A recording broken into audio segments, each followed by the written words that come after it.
Welcome to Kettlebell Corner. In this episode, we're going to break down some swing footage for you to know if you're doing your kettlebell swings right.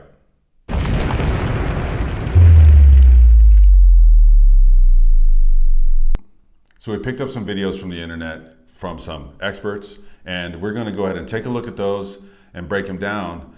But really, Roger, what do we need to know to get started in understanding the kettlebell swing? The first thing, and I think the most important thing, is how do you characterize a swing? You often will hear something about a swing is a hip hinge, whatever that is. That causes some problems, and we'll get into what problems it might cause later in this video. But we've been looking at a swing as a ground reaction force. So when you do something athletic, you run, you jump, you are putting force into the ground. That force is channeling back through you to perform some sort of movement. Right. So rather than getting into the degrees of hip versus knee, and rather than using the same saddled way of talking about a swing, which isn't correct and doesn't actually display what the coaches do, right. Okay? We're going to talk about a swing as a ground reaction force, and that's important so we know how to look at a swing as a sequence of events. What these videos are missing in most cases is context. We don't know the person's background their or goals or anything like that, or what they're trying to achieve. There's simply videos where they're like, this is how you kettlebell swing, and thousands of people, hundreds of thousands of people watch some of them, and they may be misled. And this video hopefully will get you, this video will get you a clear idea of how to look at your own swings and coach other people if you are a coach, right? Absolutely. So when we start with that, do we want to start with what we call the algorithm? Sure. Okay, so explain what the algorithm is. So the algorithm takes the swing from a set of rules, or you do this, you do that. People seem to think that there is the way to do a swing, whereas there is a way that works in this context and a way that works in that context. So rather than focusing on that, the algorithm focuses on a sequence of events. Okay. And if this sequence is disrupted in any way, then this particular swing we're looking at is incorrect. So for example, the steps are as follows. We've got the stance. Number one, stance. Then we've got, it's very aggressive. It's important. It's important. Then we've got the connection. Okay. We've got the leg drive. We've got the redirection. We've got the reconnection, and we've got reload. So quickly, the stance is about balance. If you're not balanced, then your swing is off, wrong, bad. That is a flaw, an error that needs to be fixed. So when you think about balance, when you do the actual movement, your feet might be coming off the ground, or you're like basically falling off balance. Is it more or less. So where you're doing something to change your posture in a significant way that is competing with your ability to produce this ground reaction force. Got it. Okay. The connection is about bringing the bell into your body.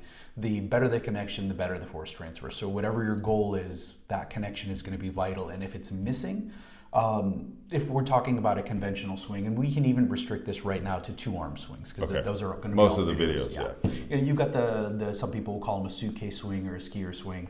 You don't have the same connection, but that's not what we're talking about. Leg drive is the thing that moves the kettlebell. Okay. If you don't have a solid beginning and end, if we're seeing partial reps, if we're seeing a flaw in sequencing, that's a leg drive problem. Okay. Redirection is just what happens with the bell once it moves away from your body. You don't see a crazy amount of errors there, but usually what you do see, if there's a problem there, you'll understand that there's a problem with something that happened before that. Reconnection is the idea of patience. Yeah, waiting for the bell to get to your body. Yep. Like, hey, everybody, slow it down and be patient, okay? It's the number one thing I think I see when swings start to go funky. For sure. And then the last one is reload. So once the arms come back into your body, you have that connection. Reloading is getting into your backswing. And if we're seeing feet lifting, we're seeing the knees dipping in, we're seeing crazy twisting, that's going to be a problem with the reload. So again, we use this algorithm to analyze movements. So you might set up with your bell 12, a lot of people will say a foot, and maybe someone else needs 14 inches. So one coach is going to tell the other coach that, hey, you're doing it wrong. That's dumb. Some people might be a little more hingy. Some people are going to be squatty. These these rules, if you will, on the algorithm allow swings to be individual. So this is the framework through which we're looking at this. So we don't have the context of individual goals, but you do have our framework that basically says we are making a claim about this swing based on this, rather than just some arbitrary, this swing is garbage, blah, blah, blah. Because it doesn't look like whatever my swing looks like. Yeah. Your swing should look like it too. No, this is the actual way to have something to reference back to on a regular basis that doesn't change, it's consistent, and then you can address it individually for each person. Sure, and this is our reasoning. So if you think we're full of shit, you can say we're full of shit. Like that, that you're wrong and dumb and bald. I didn't think we were going to cuss on this video, but no, shit. we are for sure. Okay. All right, let's get into some swings. All right, the first video we're going to take a look at here today is from Squat University. They're very popular. They teach a lot. It's Kettlebell University, right? Yeah, but if you have a channel all about squats, you should teach kettlebells. Okay. All right, here we go. Let's go ahead and get started. We got this woman who's going to begin her swings. Here we go. There's a countdown here, as you can see. He's going to tell us exactly what I absolutely love kettlebell swings. So here's a quick tutorial on how to perform them. You're going to start by learning the mechanics of the hip hinge. With the bell between your feet, push your butt back and lean your chest forward. Just like an RDL, you should feel tension build in your hamstrings. You're then going to squat down slightly from this hinge, grab the bell, and stand straight up while keeping your core tight. Next, place that bell at your toes. You're going to do that exact same hip hinge, and this time hike the bell between your feet. You want to make sure that your lats stay engaged so your shoulders stay packed to your sides the whole time. Then let's try a full swing. Hike that bell between your feet, keeping your shins vertical, and then stand all the way up at the top, squeezing your glutes and your abs at the very top of the swing. Here's your breathing. Inhale on the way down and exhale violently at the... So let's go ahead and stop this. Thank God. So the first thing, this is awful instruction. This is hitting all of the buzzwords, checking all the boxes. It's like he's like reading from like whatever the internet has told you in the past how to do a kettlebell swing. It's exactly right. But we're not critiquing the tutorial, which clearly it only takes about 30 seconds to teach someone how to do a kettlebell swing. Yeah, it doesn't take hours. The first thing though that I want to point out, and this is again a little bit of a side note, we see some lines. We see some lines on the screen. I don't know what the little quote thing. They're actual lines. They're real lines. They're yellow.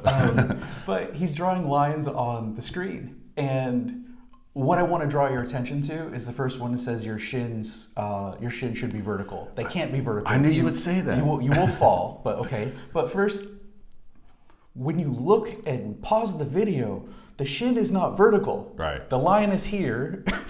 And the shin is here. It's not right. The second thing he does is he talks about you want to stand all the way up, and the guy in the video, not him, he's using someone else's video, I'm assuming with permission.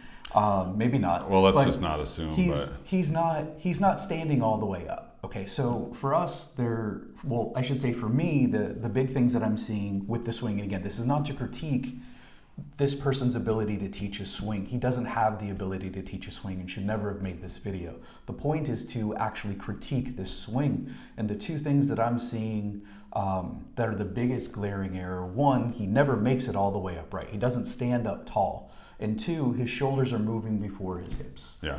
So that's what we call top-down movement. When you're looking at a swing, you want to make sure that the hips are going to finish or move at the same time as the shoulders, okay? You're pushing the ground and the lower body is moving the bell. So this is a situation where the upper body is moving the bell too much.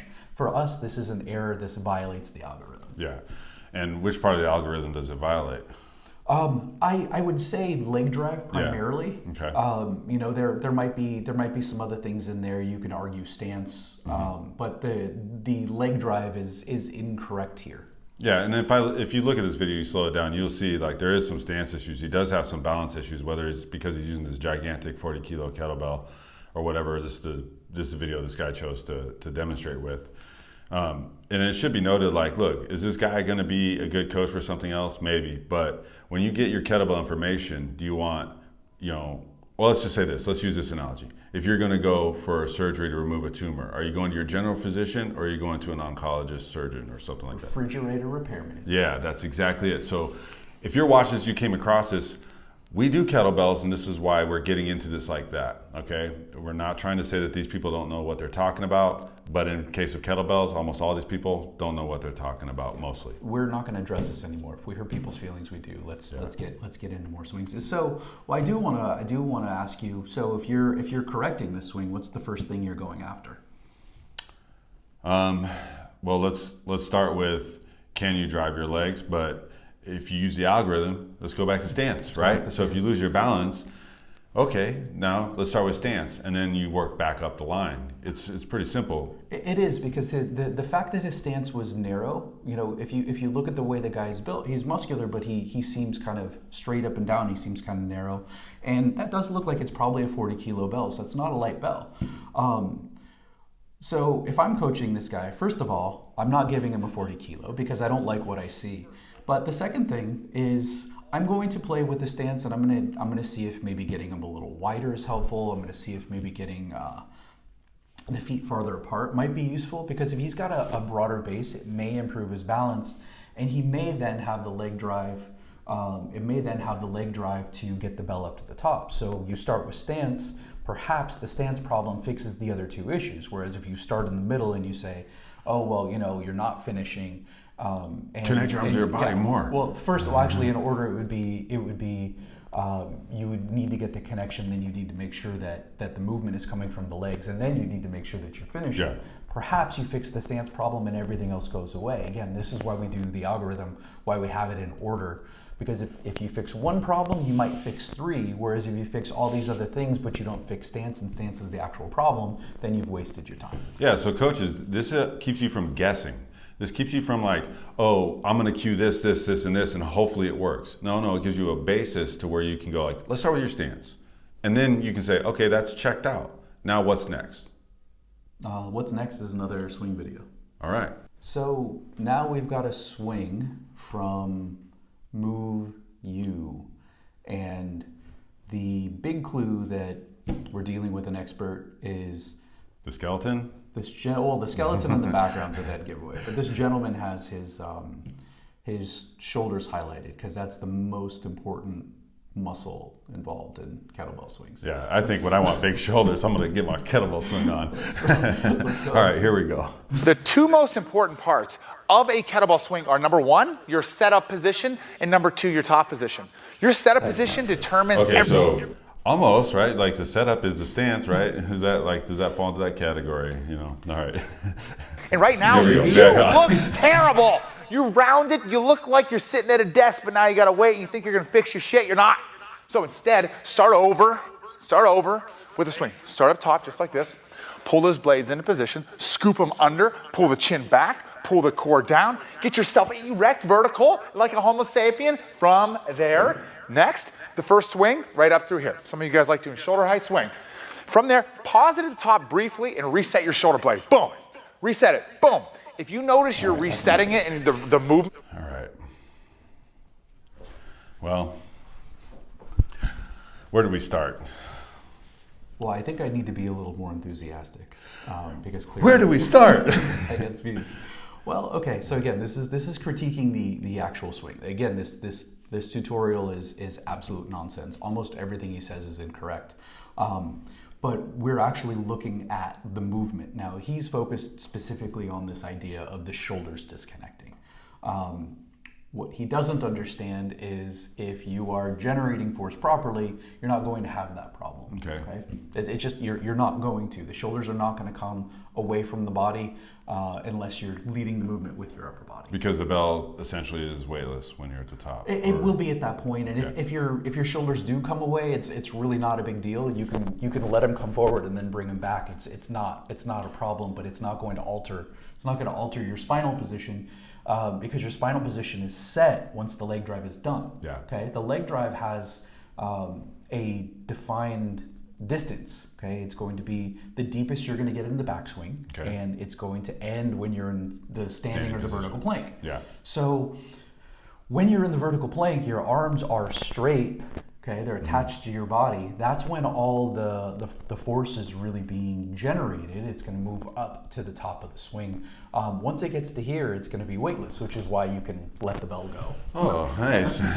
So that's a fun time. This is what he's focusing on, but we've got some other issues with the swing. So again, forget about the advice. I got to stop with the fingers. Okay. Jazz hands. This guy's super excited. So what else? I'm seeing a couple other things. What are you seeing here? Well, there's almost no knee bend to get into any of this leg drive.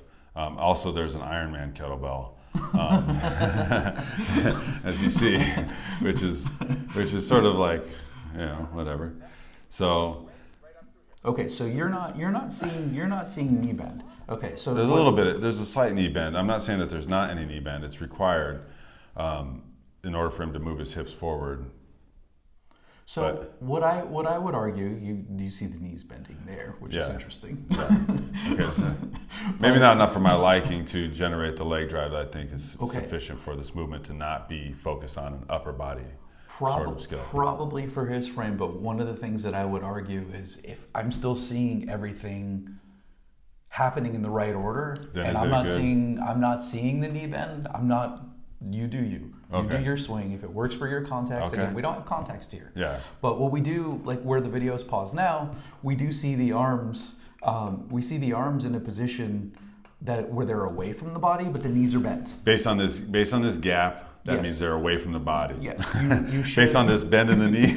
Yeah. So you should not see arms away from the body while the knees are bent at the same time. So we have either a connection issue or reconnection issue. We definitely have a leg drive issue, but one of the things that I want to point out with this video, if we go back, in the back, he actually has he's got a problem. He's got a pretty substantial reload problem. So even though these swings are not really moving hot and heavy, he's not handling the bell in the back. So when he makes that transition, it's what we call the turnaround. When the bell gets to the back of the backswing, okay, you should be nice and tight there. And you should get that elasticity, almost like pulling back a bow, and then the bell should come back the other way. He's not staying tight in this position, so the energy from the way down, okay, so all that potential energy and potentially even kinetic energy if he's actively pulling, that's being wasted. At least some of it's being wasted in the backswing. So go ahead and let that roll. Is it because it's not getting deep enough back there? Is that what you think it is, or? It probably honestly is an issue with his arms not reconnecting well, or it could be a stance issue. But again, this is why we have to go through everything in order. We've got to check the boxes so we don't get confused, because this is not terrible. Like if someone comes to me and like, hey, this is your first time doing a swing, okay, cool. There you go, cool. We'll just make it better. Exactly. All right, I'm going to rewind it just a little bit more so we can pay attention to what we're looking for here. We're going for the backswing. Here we go. Right up through here. You guys like to shoulder height swing. So you see these arms are not getting to his body. Reset your shoulder blade. Boom. Reset it. Boom. If you notice you're resetting it. So it's really almost entirely, and who knows, maybe it's just for demonstration purposes, maybe he just doesn't want to get tired, but again, the arms are not coming back to the body. He's not making that reconnection, so everything that happens after that, you got issues. Yeah. Okay, so what I would have to look at is the first swing. The problem with the first swing is where did he start swinging? He started from like standing up and just sort of like humping it to get it going. Okay, which is not necessarily wrong. I have clients I do that with. So, but you're not loading the system efficiently from the first rep. Yeah. Okay. So if you're not loading the system efficiently from the first rep, and you just need that to get going, then technically this is where your rep is going to begin. Okay. So if you're on the way down, your arms are coming down, down, down, down, down, and you're breaking back too soon, this is going to be a reconnection problem that we have to fix first, because he's not giving us enough to fix everything else. Got it. If we fix the reconnection problem, we reconnect the arms, and all that energy is getting back into the backswing. Then we might play with his depth. We might play with the leg drive, and we'll know pretty quickly if he can't handle this. If he can't handle all the energy and he looks like he's off balance, then we've got to go back to the beginning. We've got to start with stance. And the reconnection again is just more or less being patient. Yeah, you've got to be patient. If the arms need to come down to your body, they've got to they've got to connect as much as possible. Okay, some people will have a connection between the tricep and the rib cage, and a little bit of forearm. That's me. Some people can actually get their wrist all the way down under their hip. Do you get that connection or almost? We're pretty close. Yeah. It's pretty close, and then it is just a matter of like just being sure like that part is something to pay attention to and wait. Yeah. You know, it is tempting because this ball of iron is coming towards your junk. Sure. You might be a little scared, but maybe not me. Not me. I'm never scared. We actually have a drill that is really helpful for this situation. Let's throw that out there. Yeah. Maybe you can even link it. Yeah, sure. It's called the horny thighs drill. Yeah. And the reason why we call it that is the horns of the kettlebell are actually touching your inner thighs at one point. So you would begin the drill just like he began his swing,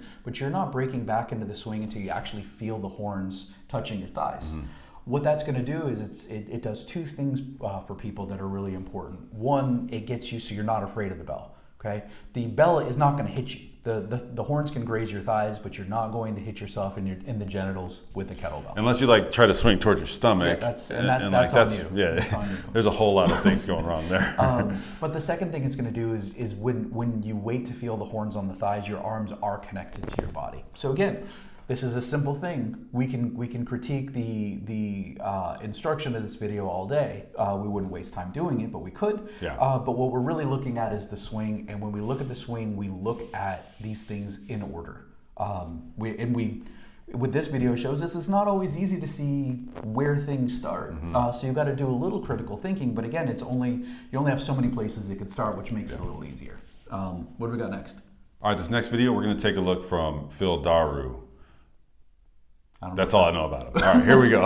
Come on, guys. So today I'm going to go ahead and give you the breakdown on how to actually do a proper kettlebell swing and then the banded kettlebell swing for accommodated resistance. Let's get into it. Okay, his intro here. I think we can just talk about this. I think we've seen enough. Yeah, that swing was enough. Okay. It really. I mean, what's jumping out to you? Well, let me watch it again. Okay. Here. All right. I thought we were going to watch a little further. Let's watch it further. Yeah. Okay. Here we go. Let's see it swing. It's a beard thing. So. There's a lot right with the swing. Yeah. It's in general. It's not like the worst swing I've ever seen. You know, he is getting. You know, his arms are very connected to his body, which, you know, maybe that's the style of the swing he chose. Again, he does get quite perpendicular to the ground, I feel, with his upper body. You mean parallel? Parallel, yeah. Whatever. It just felt like they're opposites, so it doesn't really matter. You always got to be right, okay? When he's perpendicular, when he's standing up, okay? So yes, suck it, okay? Sooner or later we'll get there. There will be no sucking of it in this video. Anyway. No, that's for the OnlyFans. Anyway, okay, so what does that suggest to you though when you see a torso approaching parallel to the ground? What does that signal to you? What does that violate? Well, in accordance to the algorithm, or period, your own personal standards and ethics. It's not very athletic, so okay. First of all, you're not going to be able to get all the energy you can out of that ground force reaction. Yeah. Or the ground reaction force. Yeah. My God. I know. It's insatiable. Like, how can you stand to be around this guy? He is a great coach, but we're only together a few minutes a week. Yeah. So okay, but I think that's exactly right, and I see a potential energy problem with this now. This is a swing from a couple years ago. I don't know if they've improved since then, but what Phil does is he works with fighters. Mm-hmm. And if he's doing a swing like this to maybe improve metabolic conditioning or cardio, whatever you want to call it, I'm probably okay with most of it. I'm not okay with all of it, but I'm probably okay with most of it. But if you're looking at this as a tool to make you explosive, mm-hmm. then exactly what you say applies. He's getting explosive. The torso parallel to the ground for a hard style swing. These are all hard style swings. We don't know about competition or kettlebell sport swings, so we're not talking about them. They are largely about what most people call power generation. Okay, you're looking for athletic movements where you're really loading things up. So I don't like the amount of knee bend. I don't like the torso parallel to the ground. But the biggest problem I have is he's not finishing his swing. He's so worried about, doing some of these buzzword fitness things. So you can see not a vertical shin, but pretty close, right? So he's not going to get knee drive, or he's not going to get leg drive. He's not going to get the knee to benefit. Okay? Yeah, he's not going to bring his quads into the mix, which are a big part of your leg. Huge, last I checked. Huge. Yeah. So not a super powerful setup. He's not getting a lot of benefit from the energy. But if you come forward and look at the top, okay, so he looks to be standing up straight there, okay? But here's the tricky thing. When you are standing up straight at the top of kettlebell swing, you should actually be leaning back a little bit. So he's coming just shy of full. He's putting on the brakes too soon. If you look, his eyes are straight ahead. His arms are stuck to his body. I would much rather see someone generating force early, right? And then standing up, being relaxed in that top position, which is a lot more like a strike. Yeah, and like it exactly to that point. When you punch somebody, it's tension, and then, or what is it, like relaxation, and at the end you're hitting that tension. And then you want to relax again. Yeah, and relax again. And the same with the hardstyle swing. You want to power, relax, re-engage, and all that sort of stuff. It's rhythmic. So there's not a lot of rhythm here. So he's not standing up completely straight. So he's missing out whatever attribute he's training. He's missing out on some of them, because like I said, the kettlebell could be potentially, it's too light, but generally you see even with lighter swings, that kettlebell is going to be moving forward, especially if you let the arms go. You're going to be able to move back. You'll get a lot more hip extension. You'll get a lot more activation in that standing position. You're going to be finishing your leg drive. So the big thing, these are mostly okay. I would critique them more or less depending upon context, but the main thing I don't like about this is it seems that he's got too much tension at the top, and he's not expressing that. Yeah. So by putting the brakes on with these little T-Rex swings, I have no problem with the T-Rex movement, but what I do have an issue with is if you're trying to express power and you're stifling it. So I would say that is an error. He's not getting up. He's not standing up straight for most of these. Yeah, swings. stop stifling yourself. Don't stifle yourself, Phil. Yeah. You're a beautiful bearded man. Yeah, thank you. Express that. Oh, Phil, fine. Yeah, all right, the next guy, here he is. Okay, that's enough. Okay. So this is the same. These are the same things we talked about. We're only showing you this video to magnify it. It's a little harder to see with Phil Darrow's swings because they are better than these. These are just bad. These are all around bad. He's not expressing anything. His knees are still kind of bent even at the top. Like he's not even close to standing up straight. He's so worried about checking all of the fitness boxes that he is completely butchering kettlebells. And I see this a lot.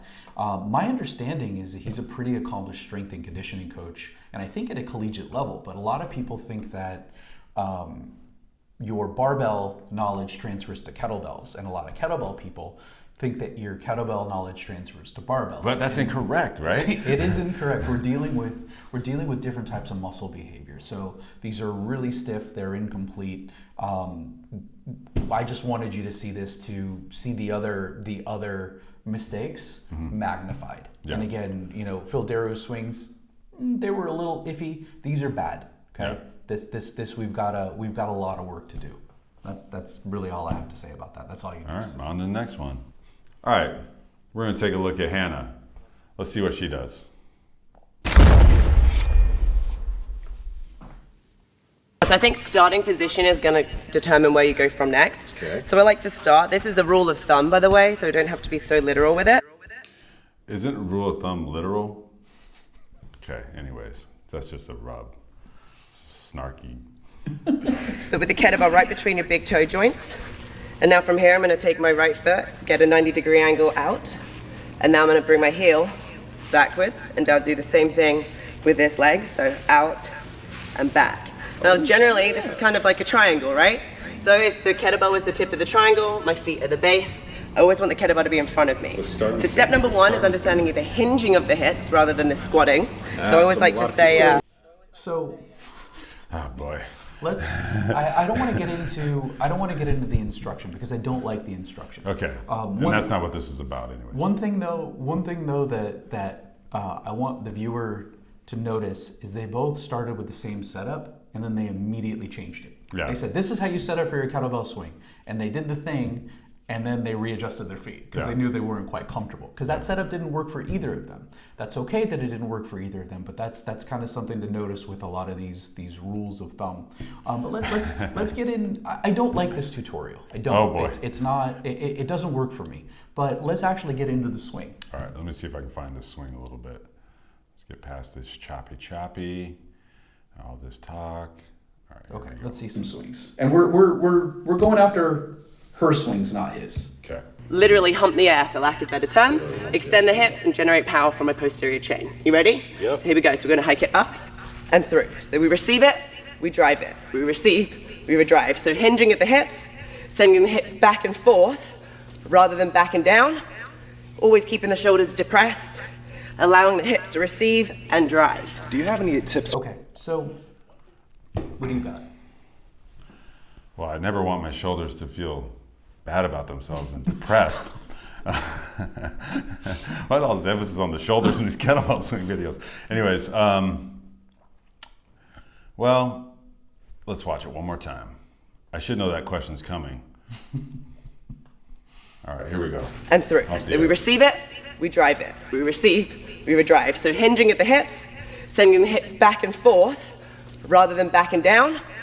Always keeping the shoulders depressed, allowing the hips to receive and drive. Do you have any tips for timing? One thing that I know. There's a weird thing where her arms are bent and then she lets them come away. I don't know if that's a factor at all. If that's sort of like a delay in something, because if you notice her arms come up and then they come away. They're not very forceful. There's not a lot of drive. It's sort of happening, which is fine. We don't know what the goal is. But if we break it down, what am I looking for? For me, I don't have a problem with these swings. Her swings. His are not good. He needs work, but apparently he brought her on as the expert. I do not like the tutorial. I do not like any of the advice she's using. I do not like green eggs and ham, Sam. I am. Again, we need to make these distinctions. But as far as her swings, actually, the way she's conducting her swing, she is violating some of the rules she's talking about. For example, sending the hips forward and back rather than back and down. If that were the case, she would not be able to bend her knee. And she's getting a good knee bend. It does go back and down. It does go back. It has to, whether it's significant like the squat that everybody likes to over-exaggerate. There are some people, actually, there's another video we'll show after this that just has the hips going forward and back, and that's what you'll see. As far as her swings go, I'm happy with the sequencing. I don't know what the context is, so I can't evaluate that. I have no problem with the arms staying stuck to the body for a while. Well, she goes on to mention the arm thing later on, as far as like, oh, you lose connection if you let your arms come away from the body, and then, you know, her physio, as she referred to it, because that's Australian. Her arms coming away from her body, saying that, oh, she can't keep her spine safe that way, or her core engaged, or something like that. That's nonsense. Unless you have a physio who's a kettlebell coach, don't listen to that nonsense. But as far as these swings, these are the best swings we've seen. I've got no problem with these. Again, I may change them based on context, but these are the only swings that I'm like, all right, cool, go swing your kettlebell. These are solid. Fun. She's not losing balance. She's not wobbling back and forth. The energy is being transferred effectively, efficiently from the top to the bottom. She's using her legs. I can see her knees moving. She's got some good leg drive. There's a good snap. She's not being impatient. I have no problem with any of these. Again, context may change things, but these are good. So it's a trick question. Well, I mean, not everyone's going to be bad. This is the idea is that don't over-explain yourself now. he goaded me into trying to. This is what he does, folks, and if you've learned from him, you'll know. I've been learning from him for 10 years, okay? And it wasn't all kettlebells. The idea is that you see us looking at footage. So if you see something, you don't just, one of my favorite things is when coaches look and they try and find the flaw. There may not be one. Yeah, And as you see, I struggle to find the flaw. I'm like, well, maybe your arms, I don't know, what the fuck. but even if you do, finding the flaw is only half of it. You got to be able to fix it. So if you find a flaw and you don't know how to fix it, and you don't have tools to fix it, then you're a bad coach. And is it okay as a coach to see somebody without a bunch of flaws and just be like, hey, let's train to a specific thing that you're going for? Absolutely. And then there's where that context comes in. Now, if you wanted to express more power, maybe it's a little bit more leg drive or something like that, but that's for another video. Sure. Now, and if we were to go back and look at some of these swings, so like the before this, the last swing I saw Corey Schlesinger swings, I'm like, that's a hard no. Like, you got to learn how to swing before we can train this. But before him, if we go back to Phil Daru, I don't love those swings. There's some things that we can improve, but I'm going to let him swing for a bit. He's not going to hurt himself, and I'm going to let him work those things out. And we're going to experiment with some tension and some relaxation with a fuller range of motion, assuming everything aligns with his goal. So in one situation, there's a hard stop, put the kettlebell down and go home, or let's learn how to do a kettlebell swing. Okay. And in the other situation, let's explore. Let's play with this, that, and the other thing and see what improves, because there's, in one situation, there's 10% needs to be improved, 90% of it is good. The other one is 90% of it is bad and 10% of it is fine. Okay. So, moving on. One more? One more. All right, we're going to get into the Pioneer. All right. See, seems like he's from down under as well. Okay. Yeah, a lot of fitness people down under. Accents. What is that called? Anyways. All right, he's got his 20 kilo, showing it off loud and proud. Here we go. Grab your kettlebell by the handle and hold it in the middle like this with both hands. Legs shoulder width apart roughly. And what you're going to do is you're going to thrust forwards with your hips, which is going to be what drives the kettlebell up. The key thing to recognize here is that this is not a squat. You're not squatting down with your Okay, everybody in the squats. All right. So, yep, see his underpants. Yeah. So if he was wearing a shirt, you wouldn't see his underwear. Well, yeah, but if he has the shirt on, then who's gonna click the video? Exactly, I know, gosh, right. man. If you don't see my nipples, are you gonna click this video? Take your shirt off. Hey, that sounds aggressive. So, with the cues from the last video that Hannah was doing when she's talking about hump the air, I think it's generally a bad cue. A cue is good if it does the job. So if someone says hump the air and you get it, then it's a great cue. You're a genius. They're kind of like 3-point shots in basketball. If they go in, when they go in, it's great. Like, yeah, nice. But when you break it, you're like, you shouldn't why? have shot that. Maybe there's a higher percentage shot here. Exactly right. So in this situation, good sports reference, by the way. That's rare for this guy. But in this situation, we actually have what happens with the hip thrust. Now, earlier I mentioned leaning back at the top of a swing. That should happen through your ankles. And if you do a line, you'll actually see that this line goes up through his hip and his shoulders behind it. Mm-hmm. So the line wouldn't be straight up and down like that. It would just be, and this would be front here. So the bottom part of his body is like this ish, and then you get kind of that big arch back. Yeah. So this is actually, he's been a victim of most kettlebell coaching that Clench I've your ever butt had. cheeks, push your hips forward. All of that stuff. This is every bad kettlebell cue in existence being demonstrated in one swing. It's not that bad.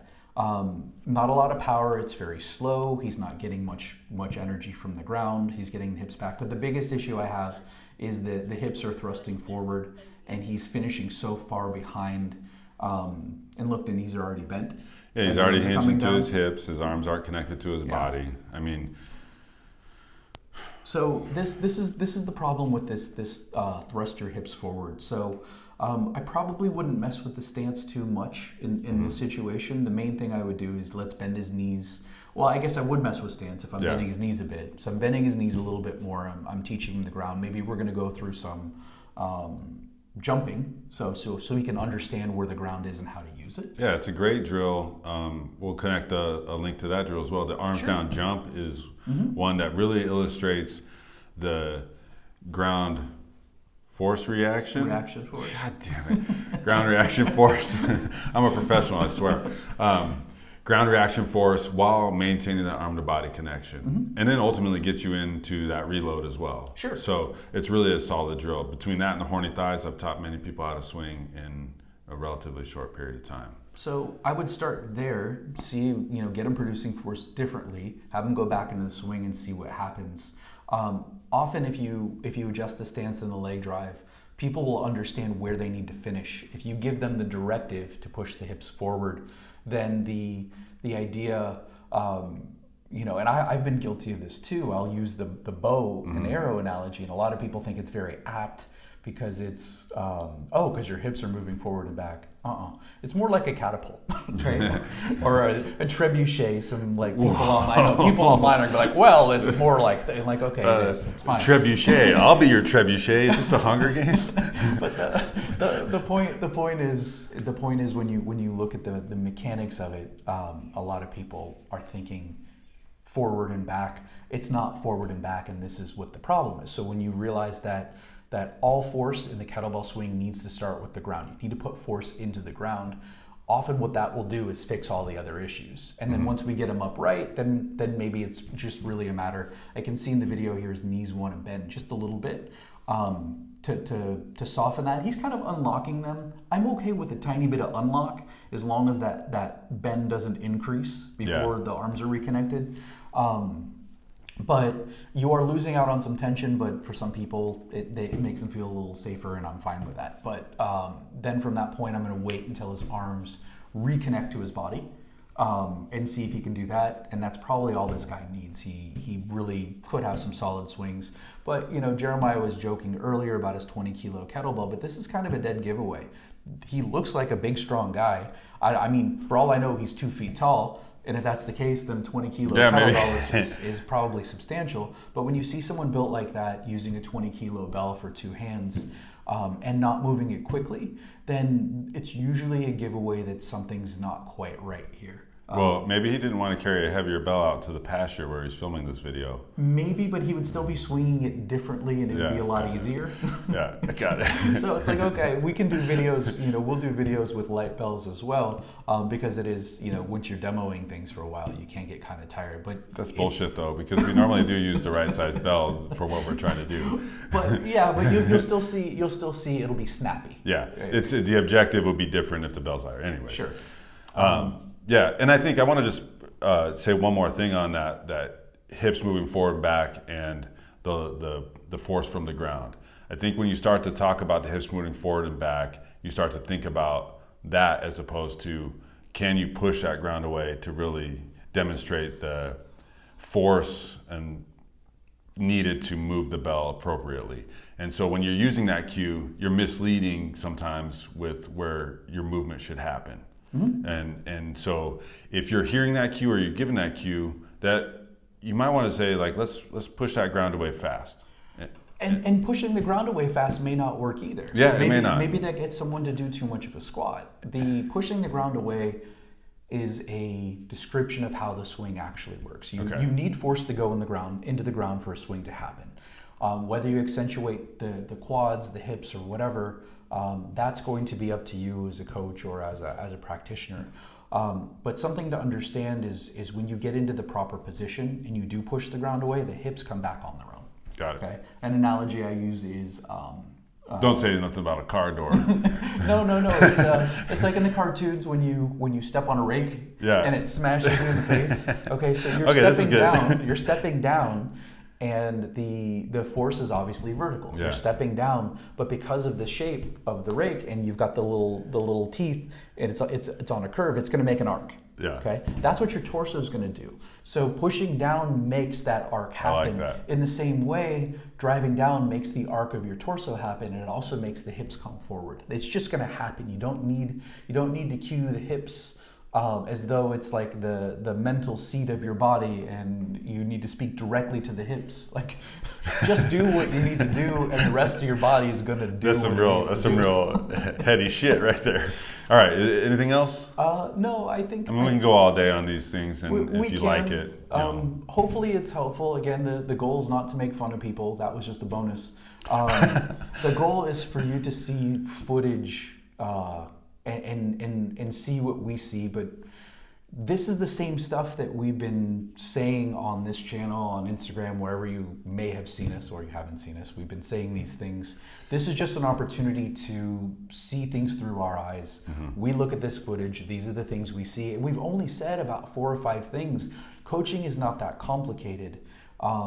It's not nearly as complicated as the bad kettlebell coaches would have you believe. So we've only made a few changes. We've got a handful of drills, and they work 99% of the time. Yeah, just because you get a long list of things you can do doesn't mean you should. Nope. All right. Anything else?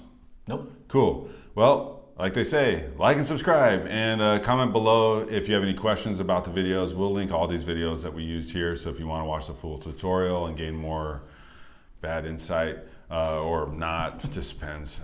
Take it for what it's worth, and be sure to tune in next time. Oh, I got one more thing. Oh my God, okay. Argue with us. If you don't like what we say, argue with us. But, we're happy to engage. This is how learning happens. We don't. How about like, less argue, more like, let's continue the conversation. Either way, I don't care. I know, he doesn't care. All right. Anyways, thanks for listening, and thanks for watching. Stay strong, and we'll see you next time.